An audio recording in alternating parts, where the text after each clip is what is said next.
I am going to be building a high-end water-cooled build for a friend of mine, one that has he's been kind of going back and forth on how he wanted to do this build for a long time, so we're finally going to get started. But one of the things I'm going to do with this video, this isn't about the build. I'm not starting the build in this video. We're going full water cool, but I want to show you some of the stuff that I got that really kind of defies the norm of overspending in like the fittings area. I mean, this is a very interesting build. Some of it's very overspent and other areas of it are not necessarily overspent. But I think we have a pretty good theme kind of going on here, one that he kind of wanted. So we'll talk about that today. And more importantly, this is his 4090. This was it in his last build. I talked him out of buying a 5090. So success. Hey, what's that over there? Don't show that. That's what my tool for beating Steve. The XG2736 and the XG2536 gaming monitors from Viewsonic feature 240Hz default refresh rates, 1 millisecond response time mode, and industry-leading 0.5 millisecond moving picture response time modes that are ideal for gamers demanding a competitive edge. Designed with eSports in mind, these XG monitors feature fully adjustable and low-profile footprint stand for optimal viewing distance that professional gamers demand. To learn more about the XG2736 1440p and XG2536 1080p competitive gaming panels from Viewsonic, follow the link in the description below. I mean, in all seriousness, this 5090 that I bought is for the RIP GN series, which you guys have already seen the first video of that. So that's why this exists. And I'm already kind of looking at schematics to try and figure out how maybe I might do shunt mod next. So anyway, moving on. 4090 is only here because I have the block and stuff for it. So let's talk about some of the parts. He feels like he's cursed because the fact that he feels like anytime he picks parts, they end up having a problem. So for instance, when he first got his 4090, when it first came out and then the melting connectors and stuff started, he's like, dang it. And then he was like, what motherboard do you guys like? I'm like, well, we've been using the X70E Tai Chi and the 9800X3D as our gaming rig test bench for all of our tests and stuff. It's been pretty solid. And then apparently some of the Tai Chis and 9800X3Ds have been having a problem. Ours has been really solid, but it's also out of the box BIOS. We've never touched it. We never updated it or did anything weird. I was actually just looking at the label on this one, which we got from Micro Center more than a month ago, like 2 months ago. Doesn't say what version of the BIOS is on it. Like usually the sticker that has like the warranty and the build code and all that stuff will tell you what preloaded BIOS is on there, but this one doesn't say. The water blocks, we're going with, he's going with the same blocks I've been using in my personal rig at home. He kind of wants a more clean aesthetic, not like all kinds of RGB and stuff everywhere. Okay, so this is what I meant by like parts of this build are kind of like overspent. So yeah, this is not exactly the cheapest block on the market by any means, but it also lacks any sort of RGB or anything, and it's Cerakoted. Like I said, I'm running this block in my Strix 4090 at home. I just love, ooh, it's so cold. Phil, touch it. Feel how cold it is because that Cerakote. Nice. It's like freezing cold. Anyway, back plate, obviously, just as industrially looking. And that is one big fat thermal pad on the back. So it touches everything on the GPU. I've already done a video about this card or this block before, because like I said, it's on my build. But it's here right now because I want to thread some fittings into it that I got to see what it's ultimately gonna look like.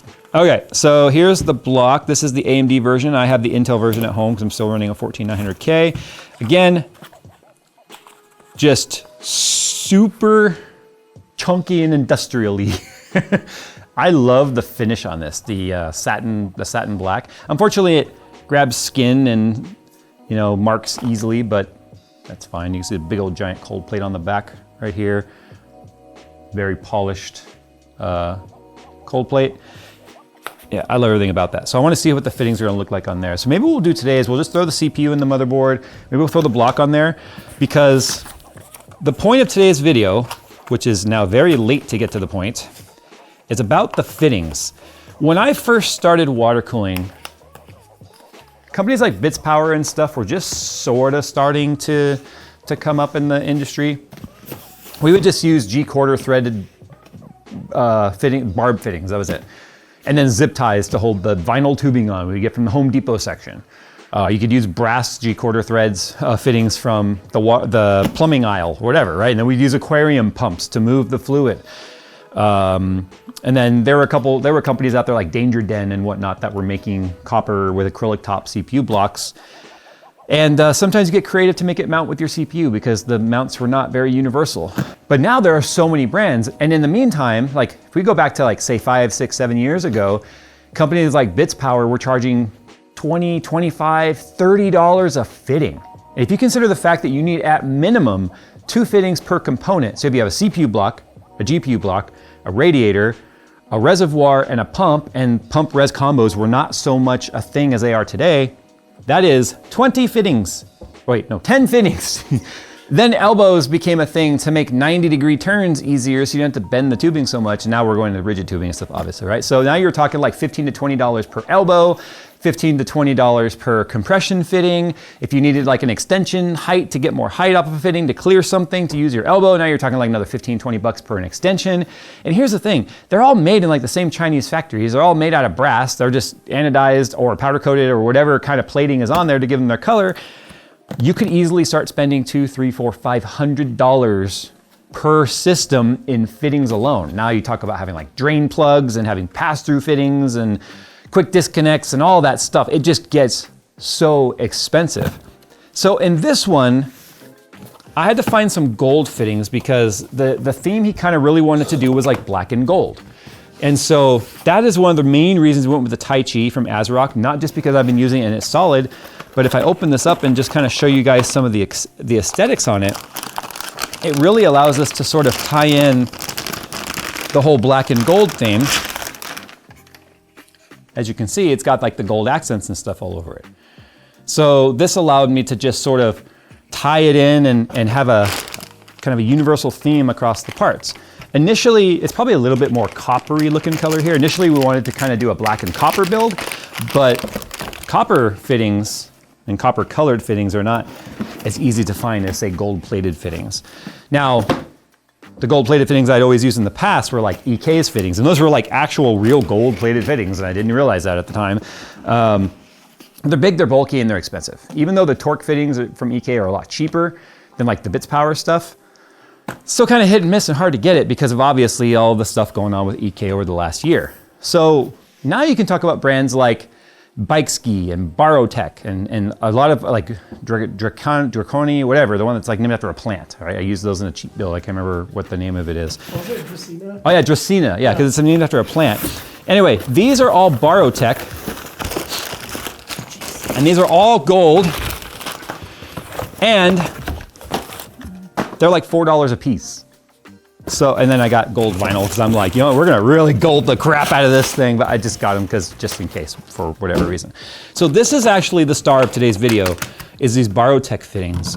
Now the gold, the quality of the gold is actually really nice. Like I even got these gold plugs, and I'll unbag them so you guys can see too, because they're like kind of in a matte colored bag. But I got these gold plugs. I got these gold elbows. Let's take a look at the compression fittings first. And these ones are called, I think they're called Dazzle. But look at the quality of the gold color. And I love the way that catches light. It's really shiny. It is. It looks like real gold. Now the thing that was concerning me, and I love that only the cap is gold. There's no reason to deal with making the main fitting gold because it's covered by the cap, but it's a double O-ring. And you get 2 extra O-rings with it.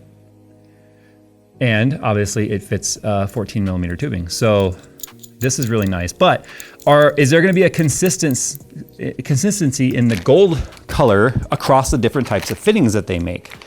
So let me grab like one of the 45s right here.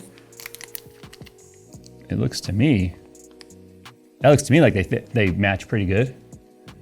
Might be hard to tell against the yellow tape or the kind of a yellowy table, but this is exactly the look we were going for in the colors. I think that's gonna actually time pretty well. Like I said, this is definitely more coppery color than gold, but I think it's gonna look real nice in there. So we had to figure out what RAM we wanna go with. Like we were actually thinking the G-Skill Royal might be the first time it actually like fits aesthetically. The major problem though is the Royal in gold doesn't, like it's not having the specs that we want. So it's almost like chrome is the only thing that has the particular specs that we wanted, and chrome isn't gonna work. So apparently chrome was outselling gold by a lot because they did not put a lot of effort into the gold ones. Looks honestly like it legit comes from the exact same tooling as the Bits Power stuff. Like it truly does. Wow, okay, the tightness of the O-ring is very snug like Bits Power. So it's not flopping around and moving easy. It stays in the position that you put it. Same thing with the 90 degree here. Like it's very snug because this is a rotary fitting, so you can rotate it to the angle that you want. But to me, if I didn't know, I would swear to God, somebody handed me gold Bits Power fittings. They could very well be the same ODM for all we know. But those are some sexy looking gold fittings. Now let's look at the actual price as of today, because I'm telling you, fittings can get expensive. So if I look at Bits Power fittings, a single 16 millimeter rigid tubing compression, so like this guy right here, but in 16, is $13. It's actually kind of cheap. 4 of the 90 degree rotary deluxe fittings that have the 12 millimeter compression built into them is $150. So it's basically 4 of these, and then it has a built-in compression. It actually has some in a box down there. It has a built-in compression fitting, which is just a collar with an O-ring that fits on there. $144 for a set of 4. Now those are white. Now white have probably higher price than everything else. $50 for 2 of the Artemis Advanced Multi-Link fittings in 14 millimeter. So 2 of the compression fittings in silver, similar to kind of like the gold. Yeah, almost 50 bucks. 4 of the Bits Power 90 degree fittings, just like this gold one. I'm hiding the price right now. I have a whole bunch of those down there. 95 bucks. So we're talking $22 a fitting, right? Like I was saying, it's nuts. So these exact ones right here, the Barrow G-Quarter 90 degree rotating fitting. Okay, I lied. These are $8.49. Okay, I guess I lied. It was more expensive than I remember, or it potentially went up. I don't know. Let's see. The Dazzle compressions that are sitting there on the block right now, a pack of 4, $26 for a pack of 4. 4 of these guys right here, 26 bucks. You don't have to spend a crap ton of money on your fittings. And I think that's an area where water cooling companies have realized, like, hey, we can really get them to overspend there. It's kind of a theme in the PC industry these days, huh? Getting people to overspend, obviously. Look at all these fittings. Do you want to know? I'll look at my order to show you. I got all these guys, right? That's a 4-pack of the Dazzles. This is a 4-pack of the 90s, another 4-pack of the Dazzles. I even got these little height extenders. And you can get these in different heights, like 10 mil, 5 mil, 15 mil, 20 mil. So that's just nothing more than a female, I don't know if you can tell, it's just an extender. Like it makes a fitting taller. So I got a whole bunch of those. More 45s everywhere, more Dazzle fittings. All of these fittings, $209.96 is what all of this costs. There is way more there than I need. I got extras. Just because they were so cheap, I'm like, I might as well have some on hand. And you know why I have so many extra? I can't tell you how many times I've done a build and I'm like, damn it, I'm 1 short or I'm 2 short. I'm like, you know what? I'm gonna have like 4 or 5 extra of everything that I need. So let's take out the GPU block and see what these are gonna look like on there. I mean, I still think it's gonna have a nice look to it. Everything fits very, very well. The one thing I want to check real quick, I have not actually tried placing a 14 millimeter tube in any of these compressions yet. Now we are using black tubing in this build because the black and gold, oh, that collar fits perfectly on there. There is no like wiggle room on there at all. Okay, so let's give it a little twist. Oh yeah, I felt it seat past the first O-ring. There's a second one. Oh, look at that. That's gonna be a nice look, that black and gold. So one of the things he was talking about maybe doing is, I got some custom gold paint. He was saying about maybe gold splatters on the tubing. I don't know if I like that idea, so I'll like dry run it. I'll do a tube that way and let him see how it looks and he can decide. It's his build. But I think this will look cleanest just like this, you know? So let's imagine it being on the motherboard right there like that. All right, well, now that you know what the parts are gonna be and the theme, all that's left for me to do is build it. And I'm going to try not to let this one take a year. Okay, so the last test I need to do right now, hey, I was able to get the collar off without it taking the fitting out too. Let's see if we cut the O-ring or anything weird. O-rings look like they're in perfect condition to me. I don't know if Phil can see in there or not, but that was dry too. I dry inserted it. No lube at all. You know, you insert it the right way, it becomes wet over time. But anyway, moving on. Guys, thanks for watching. Do yourself a favor. If you're considering water-cooled builds, I've seen a lot of people, I'm excited. I joined a couple of water cooling pages on Facebook. Yeah, Bookface is a thing again, apparently, but I just lurk in a ton of these. And I'm outed in a couple, and that's fine. But I lurk in a lot of these, and I joined water cooling enthusiast group and water cooling fans and all these different ones. Some of the builds people are coming up with are pretty awesome, but I see this question asked a lot, like, hey, what are fittings that you guys recommend? Because people just get caught up and lost in the options and the price variance in these fittings. So people are just like, how do I know what's a good one, what's a bad one? Why do ones that look the same are $25 or $8? Like, how do I know which one's which? Like, what should I get? Well, there you go. I think Barrow Tech is ones to consider.